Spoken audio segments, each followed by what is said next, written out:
Tiếp tục liên quan đến chiến sự ở Ukraine, mới đây không quân Ấn Độ cho biết, do xung đột kéo dài, Nga không thể cung cấp cho họ các loại vũ khí và linh kiện như cam kết. Cũng về đối đầu Nga phương Tây, Mỹ mới đây tố cáo Nga giúp Myanmar gây mất ổn định trong khối ASEAN. Ở phía bên kia, Nga hy vọng có thể kết thúc đàm phán về việc xây dựng đường ống dẫn khí đốt thứ hai đến Trung Quốc trong năm nay.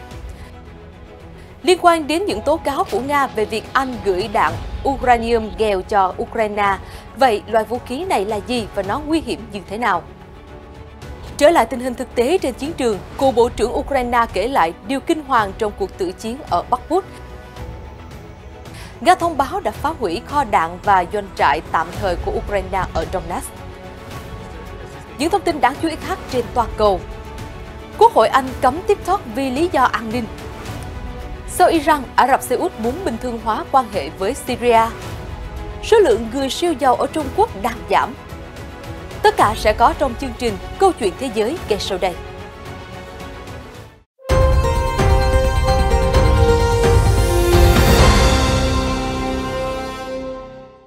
Mến chào quý vị và các bạn đang đến với chương trình Thời sự quốc tế ngày hôm nay. Sau đây là những thông tin chi tiết.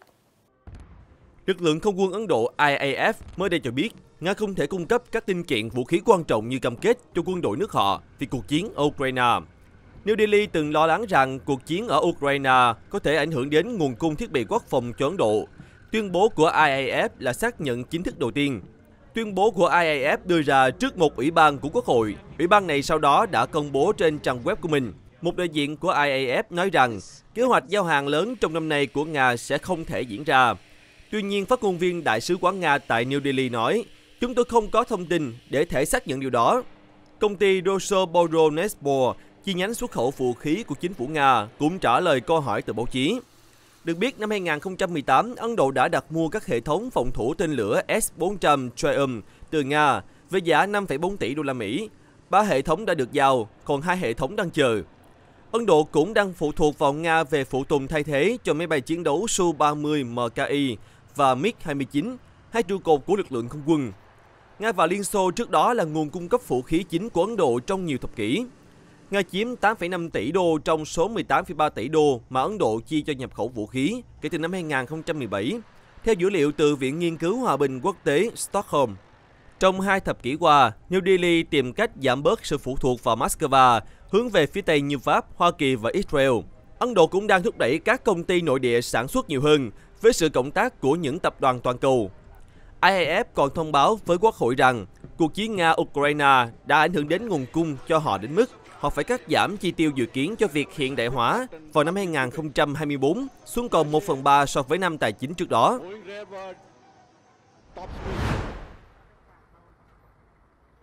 Một quan chức hàng đầu của Bộ Ngoại giao Hoa Kỳ cho biết vào hôm 23 tháng 3 rằng sự hậu thuẫn của Nga cho chính quyền quân sự Myanmar là không thể chấp nhận được và gây bất ổn cho ASEAN.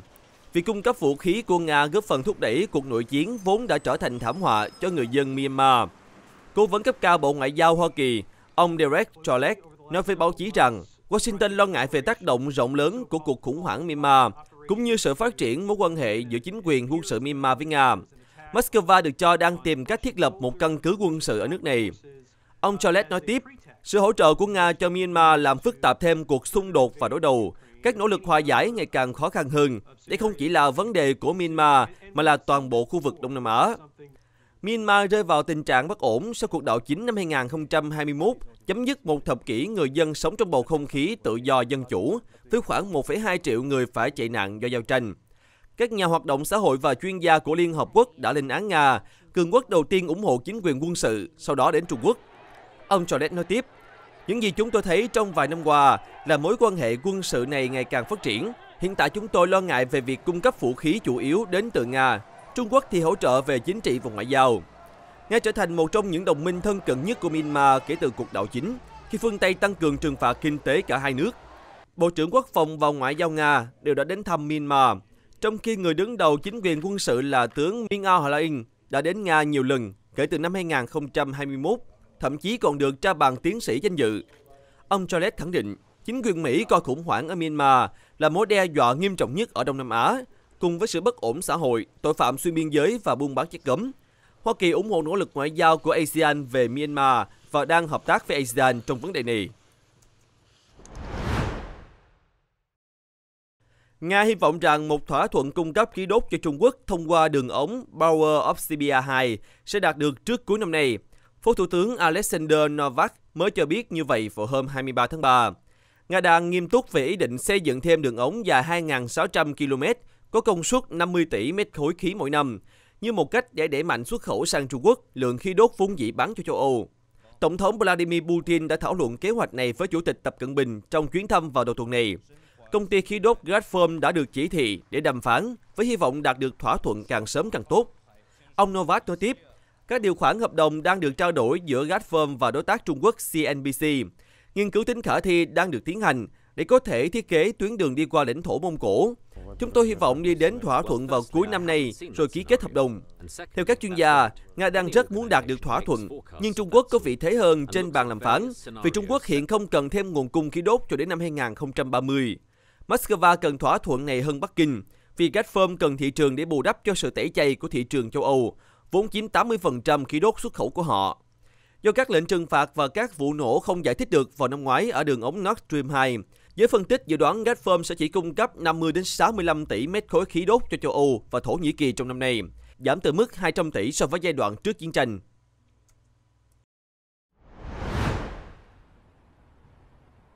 Vương quốc Anh mới đây cho biết họ sẽ cung cấp đạn xuyên giáp chứa uranium nghèo đến Ukraine để giúp tiêu diệt xe tăng đối phương.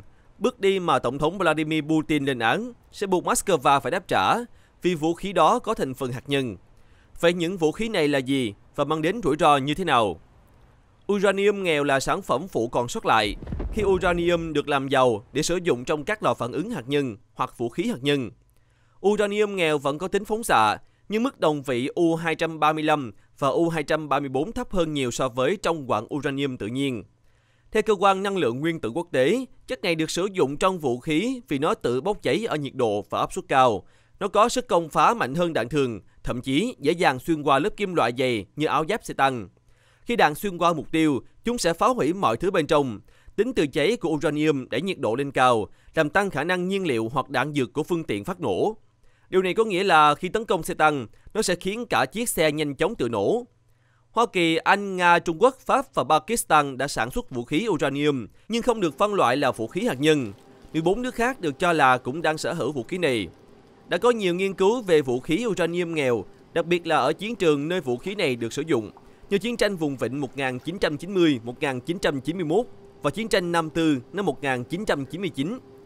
Khoảng 340 tấn uranium nghèo đã được sử dụng làm đạn dược trong chiến tranh vùng vịnh 1991 và 11 tấn được sử dụng ở Nam Tư những năm 1990. Sau khi một vụ nổ diễn ra, nếu người dân xung quanh ăn hoặc hít phải uranium sẽ rất nguy hiểm cho sức khỏe vì làm suy giảm chức năng thận và tăng nguy cơ mắc ung thư. Những người phản đối vũ khí này, chẳng hạn như Liên minh quốc tế cấm vũ khí uranium, nói rằng bộ do vũ khí đó tạo ra có thể được hít vào phổi, trong khi đạn bắn trượt mục tiêu có thể đầu độc nguồn nước. Một báo cáo của chương trình Môi trường Liên Hợp Quốc về tác động của uranium nghèo đối với người dân Siberia và Montenegro cho thấy không có ô nhiễm lan rộng và nghiêm trọng sau cuộc chiến tranh 1999. Các chính trị gia Siberia đã phản đối điều này và báo cáo tỷ lệ mắc bệnh ung thư ở Siberia ngày càng tăng. Số ca tử vong do các khối u ác tính cũng đi lên. Hoa Kỳ và Anh thì cho biết uranium nghèo là công cụ tốt để phá hủy xe tăng hiện đại. Một cựu Bộ trưởng Ukraine nói với tạp chí Newsweek rằng ở Bakhmut, tình hình nguy hiểm đến mức các binh sĩ không có sự lựa chọn nào khác ngoài tự chiến. Một trong hai bên buộc phải ngã xuống. Cựu Bộ trưởng Cơ sở Hạ tầng Ukraine Volodymyr Omelian hiện là binh sĩ chiến đấu ở Bakhmut. Ông nói các trận đánh rất dữ dội. Nói về quyết định cố thủ ở Bakhmut dù gánh chịu tổn thất kinh hoàng, ông Omelian chia sẻ với Newsweek rằng, trước hết, đây là thành phố của chúng tôi không dự định đầu hàng.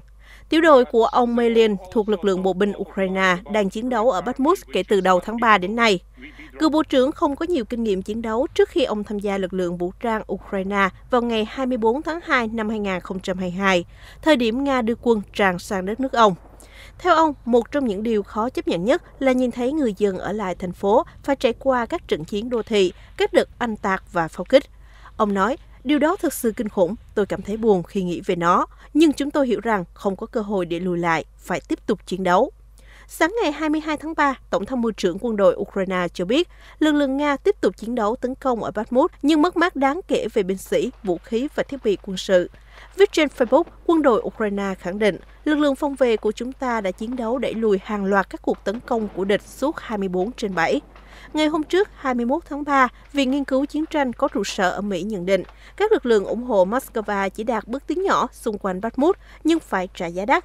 Chuyên gia Mỹ đánh giá cuộc đại tấn công vào Bakhmut đã đuối sức và có dấu hiệu thoái trào. Viện Nghiên cứu Mỹ cho rằng lực lượng Nga dường như đang tập trung tấn công vào phía bắc thành phố, bao gồm khu vực nhà máy kim loại Azov. Các blogger quân sự Nga cho rằng chiến binh Wagner đã kiểm soát phần lớn khu nhà máy rộng lớn này. Theo tình báo Anh, ngày 22 tháng 3, Ukraine đã bắt đầu phản công cục bộ ở phía tây Bakhmut trong vài ngày qua và giao tranh tiếp tục nổ ra dữ dội ở gần trung tâm thành phố. Lực lượng Ukraine vẫn có nguy cơ bị bao vây chặt ở hai hướng Bắc Nam Bakhmut. Cựu Bộ trưởng Omelian chia sẻ, mặc dù tinh thần của binh sĩ Ukraine vẫn mạnh mẽ, nhưng một số anh em đồng đội của ông đã mệt mỏi với việc giao chiến từ ngày này sang ngày khác. Nó bào mòn tinh thần và sức lực. Ông đồng thời kêu gọi các nước phương Tây gửi thêm đạn dược và xe thiết giáp cho quân đội Ukraine, nhằm có thể quyết định cục diện Bakhmut và khép lại giao tranh. Phía Nga không bình luận về các đánh giá mới của Ukraine và phương Tây về tình hình Bakhmut.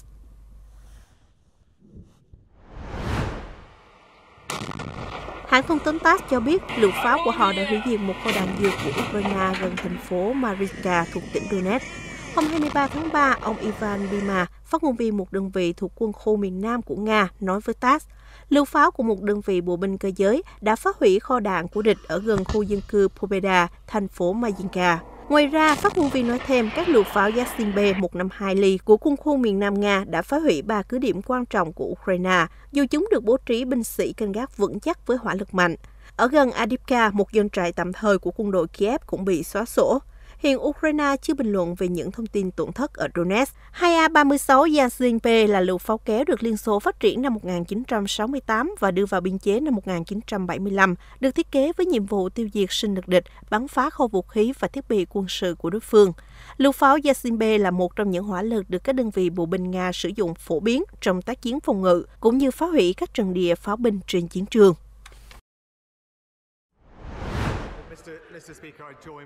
Quốc hội Anh sẽ cấm ứng dụng TikTok được cài trên thiết bị trong mạng lưới của họ, sau lệnh cấm tương tự của chính phủ. Như vậy, Anh là quốc gia châu Âu đầu tiên mà cơ quan lập pháp có lệnh cấm như vậy, với ứng dụng mạng xã hội chia sẻ video. Phát ngôn viên Quốc hội Anh nói, sau quyết định của chính phủ cấm TikTok khỏi các thiết bị, Hạ viện và Thượng viện đã khẳng định rằng TikTok sẽ bị chặn khỏi tất cả các thiết bị của Quốc hội. An ninh mạng là ưu tiên hàng đầu của Quốc hội. Hoa Kỳ, Canada và Ủy ban châu Âu đã cấm ứng dụng này khỏi các thiết bị do chính phủ sở hữu. TikTok đang bị giám sát ngày càng nhiều do lo ngại dữ liệu người dùng có thể rơi vào tay chính phủ Trung Quốc, làm suy yếu nền tảng an ninh của phương Tây. Lệnh cấm của Quốc hội Anh được công bố khi giám đốc điều hành của TikTok phải đối mặt với các câu hỏi từ những nhà lập pháp Hoa Kỳ.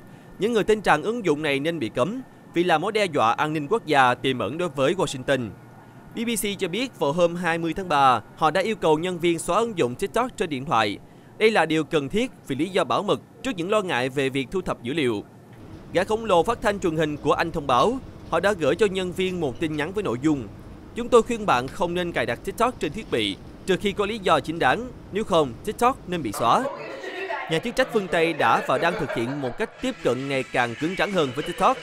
Ngoài lo ngại về an ninh, các chuyên gia cảnh báo TikTok đang đe dọa giới trẻ khi khuyến khích những thông tin tiêu cực, ví dụ cổ suý trào lưu khoe của cải, khoe thân thể, hoặc đẩy người dùng vào các tranh cãi vô bổ.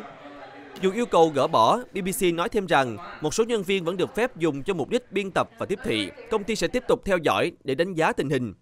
ByteDance, công ty mẹ của TikTok, từ lâu khẳng định rằng họ không lưu dữ liệu ở Trung Quốc hoặc chia sẻ dữ liệu đó với các cơ quan chính phủ.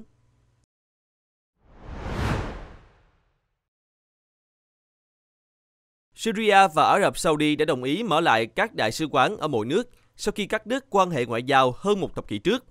Ba nguồn tin am hiểu về vấn đề này vừa cho biết đây là bước tiến đánh dấu sự nhảy vọt trong sự việc Syria quay trở lại với Cộng hòa Ả Rập.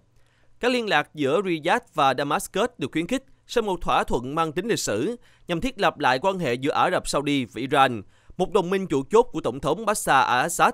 Việc thiết lập lại quan hệ giữa Riyadh và Damascus đánh dấu bước phát triển quan trọng bậc nhất trong động thái của các quốc gia Ả Rập nhằm bình thường hóa quan hệ với chính quyền Tổng thống Assad, người bị nhiều quốc gia phương Tây và Ả Rập xa lánh sau cuộc nội chiến ở Syria bắt đầu vào năm 2011.